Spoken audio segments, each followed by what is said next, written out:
আমি যেদিন এসেছিলাম মানে বাপের বাড়িতে সেদিন থেকে যে বৃষ্টি শুরু হয়েছে কি বলবো, বৃষ্টি তো আর থামেনি। আমি পুরো এক সপ্তাহ ছিলাম, তারপর আজকে চলে যাব শ্বশুরবাড়িতে।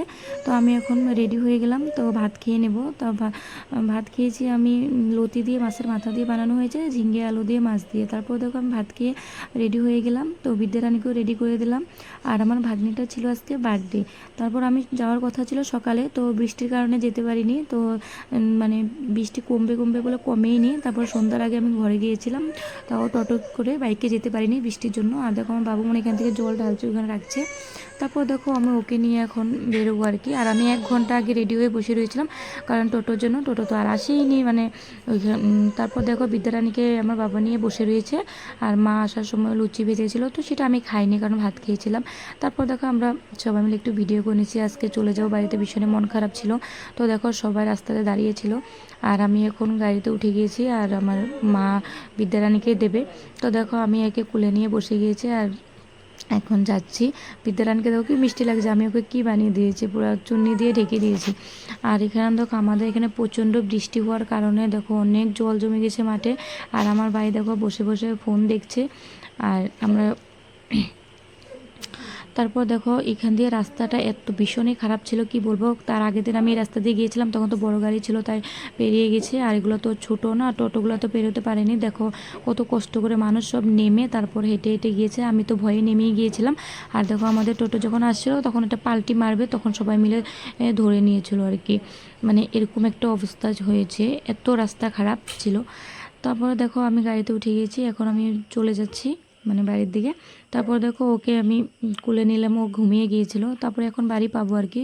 তো এখানে দেখো বাজার পেয়ে গিয়েছি। তো আমাদের বাড়ি বাজার থেকে বেশি দূর নয়, অল্প ভিতরে যেতে হয়। তো ভিতরে গেলে বাড়ি। তো আমি তো মাকে বললাম যে বৃষ্টির জন্য তো আসতে পারছি না। তো মা ভাবলো আমি মনে বাড়িতে আজকে আসবো না, তাই মা তারা জানে না। তারপর আমি যখন গেলাম মাকে ফোন করলাম, তারপরে মা আসলো আমার বিদ্যারানীকে নিতে। আর মা তো বিদ্যারানীকে পেয়ে কি খুশি কি বলবো, কুলে নিয়ে একদম হেঁটে চলছে বাড়ির দিকে। আর আমি ছিলাম মানে বাড়ির যেতে সন্ধ্যা হয়ে গেছে প্রায়। তারপর আমার দেখো ননদিনী সন্ধ্যা দিয়ে দিয়েছে। আর এখানে দেখো ভাই বিদ্যারানীকে মানে কাঁধে তুলে নিয়ে খেলছে। তারপর দেখো এখানে চা বানানো হয়েছে, তারপর আমরা সবাই মিলে এখন চা খাবো। আর বিদ্যারানী কী করছে, তো বিস্কুটগুলো সবগুলো ফেলে দিয়েছে, দেখো কি অবস্থা। তারপর আমরা সবাই মিলে গল্প করছিলাম আর চা খাচ্ছিলাম। দেখো এটা আমার মেজো ননদ। আর সবাই মিলে। আর দেখো এটা আমার ভাইকে ঠোঙ্গা পরিয়ে দিয়েছে আমার ননদে, মানে বদমাশি করে। তো আমরা খুব দুষ্টুমি করেছিলাম সবাই মিলে। আর এখানে দেখো বেলুন ফোলানো হয়েছে। আর আমি বিদ্যারানীকে জামাটাও চেঞ্জ করে দিলাম। তো দেখো আমার বিদ্যারানীকে কি মিষ্টি মিষ্টি না লাগছে। তারপর আমার ভাগ্নিটার নাম ছিল অর্পিতা, তো ওর জন্য কেকটা বাড়িতে চলে এলো আর কি। তারপরে রাতের খাওয়া দাওয়া ছিল মানে চানার ডাল দিয়ে আলু দিয়ে একটা সবজি হয়েছিল, আর হাঁসের মাংস বানানো হয়েছিল। তারপর এখন দেখো আমার ভাগ্নিটা কেক কাটবে আর কি। তো বসে রয়েছে, তো কি মিষ্টি লাগছে ভাগ্নিটাকে দেখে। দেখো আমার বিদ্যারানী বেলুনগুলো নিয়ে কি টানাটানি করছে। তারপর এটা দেখো ভাগনা জয় দেখে রয়েছে। তো আমি একটু সবাইকে ঘুরে ঘুরে ভিডিও করে নিলাম। দেখো মেজো ননদ, ছোটো ননদ, ও বিদ্যারানী সবাই ছিল একসাথে। আর দেখো বাবু পুরা পুস্কিকে কাঁধে নিয়েছে। তারপর দেখো আমি একটু সবাইকে ঘুরে ঘুরে দেখাচ্ছি। আর আমার ভিডিও তোমরা কে কোথার থেকে দেখছো প্লিজ কমেন্ট করে বলো, ভালো লাগলো বলো, খারাপ লাগলো বলো। তো আর যদি ভালো লাগে থাকে একটা লাইক কমেন্ট করে দিও প্লিজ। তো ওকে দেখো আমরা সবাই মিলে হ্যাপি বার্থডে বলছিলাম, happy birthday to you Arpita. তারপরে এখন দেখো কেক কাটছে, তো কেক কেটে সবাইকে খাইয়ে দিয়েছিল।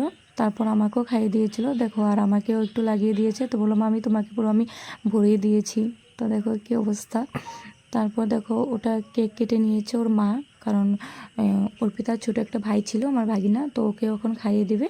তারপর দেখো ওরা তারপর খাওয়া দাওয়া করে তারপর দেখো আমার বিদ্যারানীকে এখানে বসিয়ে দিলাম, তো ওকে একটু খাইয়ে দিল। তারপর দেখো ও কি সুন্দর করে হাতে তালে দিচ্ছে, মানে বাবু হাতে তালে দিয়ে দিচ্ছে ওর। তারপর দেখো ও নিজে নিজে মানে গালে লাগিয়ে নিচ্ছে, দেখো ওকে কেউ লাগায়নি বলে তার জন্য। তারপর দেখো বিদ্যারানীকে আমরা এখানে বসিয়ে দিয়েছিলাম। তারপর আমি না কিছু আনতে পারিনি ওর জন্য, কারণ বৃষ্টি হয়েছিল আর আমি তো সন্ধ্যার আগে এসেছিলাম। তারপর আমি 100 টাকা দিলাম ওকে কিছু খাওয়ার জন্য। তারপর দেখো ওকে এখানে বসিয়ে দিয়েছিলাম। আমরা প্রথমে বুঝতেই পারিনি এই যে কান্না করছিল ভয়ে, কারণ বেলুনগুলো খুব উড়ছিল তো ফেনে নিচে, তার জন্য ও ভীষণ কান্না করছিল ভয়ে। তারপর আমি ওকে উঠিয়ে দিলাম, তারপরে মা গেল, মা ওকে বসিয়ে দিল। দেখে ভালো লাগছিল বলে আমি একটু ভিডিও করে নিয়েছিলাম। আর ভাগ্নিটা দেখো এখানে ঘুরছে। তারপর এখন আমরা যাব মানে লুচি বানাতে। তারপর দেখো আমার ননদিনীর এই মেজো ননদটা এখানে আটা চালছে। তারপরে দেখো সাদা তেল দিয়েছে, চিনি নুন দিয়ে মেখে নিয়েছে আটাগুলো। তারপরে দেখো এখানে আমি আটাগুলো মেখে নেব মানে লুচির জন্য। তারপর আমি মেখে নিয়েছিলাম আর বিদ্যারানী ঘুমানোর জন্য কাঁদছিল। তারপর আমি ওকে খাইয়ে দিতে গেলাম, এসে দেখি মা লুচিগুলো ভেজে নিয়েছে। তারপর আমি সবাইকে ডাকলাম খাওয়ার জন্য। তো দেখো পাবজি খেলছে, কি গেম খেলছে আর কি। তো আমি সবাইকে খাবার দিয়ে দিলাম। নিচে দেখো ভাগ্নে আর ভাগ্নের উপর বসেছিল দুজন, কি মিষ্টি দেখতে। তারপর লাস্টে আমরা খেতে বসেছিলাম সবাই খাওয়ার পর। তো দেখো আমরা খেয়ে দিয়ে উঠে গেলাম। তারপর ভিডিওটা কেমন লাগছে যদি ভালো লেগে থাকে লাইক কমেন্ট করে দেবো প্লিজ।